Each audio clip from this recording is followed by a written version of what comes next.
பாஜக மாநில தலைவராக பதவியேற்றவுடன் 40 தொகுதிகளில் வெல்வோம் என்று கூறிய நயினார் நாகேந்திரன் ஒரு ஃப்ளோவில் அப்படி பேசிவிட்டதாகவும், தொகுதி பங்கீட்டிற்கு பின்னரே எத்தனை இடங்களில் போட்டி என்பது தெரியவரும் என்று கூறினார். இந்நிலையில் நேற்று இரட்டை இலையோடு அதிகப்படியான எம்எல்ஏக்கள் சட்டமன்றம் செல்வோம் என்று அவர் தெரிவித்துள்ளார். 20 சீட்டு வாங்கினா கூட 4 சீட் நம்ம ஜெயிச்சோம். அன்னைக்கு 4 சீட்டு ஜெயிக்கிறோம். இனிமேல் வரக்கூடிய தேர்தல் 40 சீட்டுக்கு மேலே ஜெயிப்போம்.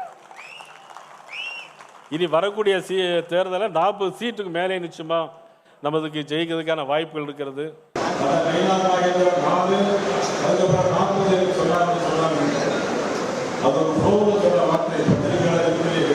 கூட்டணியை பற்றி எத்தனை சீட் என்பதை பற்றி நமது தோழர்கள் யாரும் கவலைப்பட வேண்டாம்.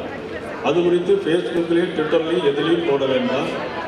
அதை பற்றி பேச வேண்டிய ஆள்கள் நமது அகில இந்திய தலைமை அதனுடைய முடிவு செய்து கொள்ளும். உள்துறை அமைச்சர் நான் கேட்டேன், எனக்கு ஏதாவது அட்வைஸ் இருக்கா அப்படின்னு கேட்டேன். அவங்க சொன்னாங்க, நான் அடிக்கடி வர்றேன், நானே பார்த்துக்கிறேன், நீங்கள் பேசாமல் இருந்தால் போகிறோம் அப்படின்னு சொல்லி ஆனால் நமக்கு வேலையே இல்லை. திருமதி மாநில சீனிவாசன் கூட சொன்னாங்க, இரட்டை இலக்கத்தில் நாம் சட்டமன்ற உறுப்பினராக சொல்லுவோம் என்று சொன்னாங்க. என்னை பொறுத்தவரை இரட்டை இலையோடு அதிகப்படியான சட்டமன்ற உறுப்பினர் உள்ளே செல்லும். இரட்டை இலையோடு அதிகமான சட்டமன்ற. உடனுக்குடன் செய்திகளை தெரிந்து கொள்ள சன் நியூஸ் பெல் ஐகானை கிளிக் பண்ணுங்க.